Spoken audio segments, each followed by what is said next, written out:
But let me ask you this, Stuart. Right now in this market, I mean, what's the number one struggle that you're dealing with? Honestly, for me personally in this market, it's still just it's getting properties at a number that they're assignable, and kind of just trying to keep up with where our buyers are. Like our pocket buyers, like Southern California, Northern California, that stuff doesn't even hit the market, right? It doesn't.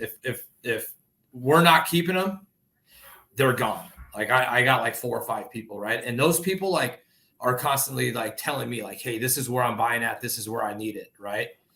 So Right. if it's like, if it's a lipstick rehab, it's going to that guy, but I already know where he wants it. But it's the national deals, Right.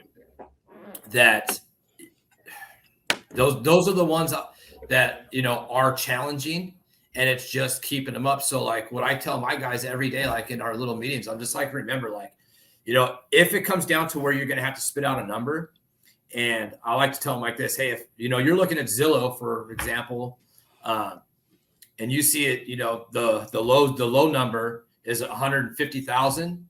I tell them, normally just shoot out something right around, 50% or less.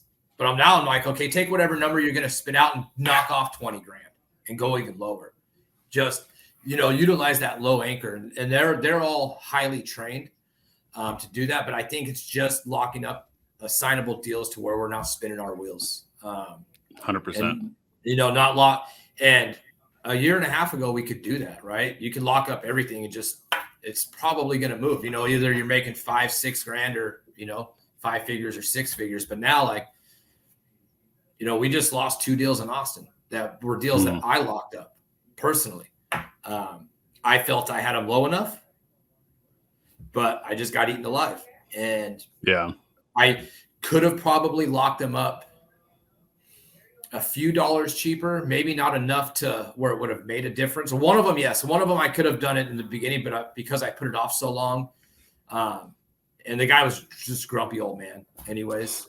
So he wasn't, he probably wasn't going to play ball. So it's just making sure that you do it, getting it at as close to the right price as possible now, or low enough. Because we're really good at getting reductions, and it was easier to get it was easier to get a reduction a year ago too, to where if you needed just to squeak out a couple dollars. Now it's just, for some reason, like, that's the only struggle we really have.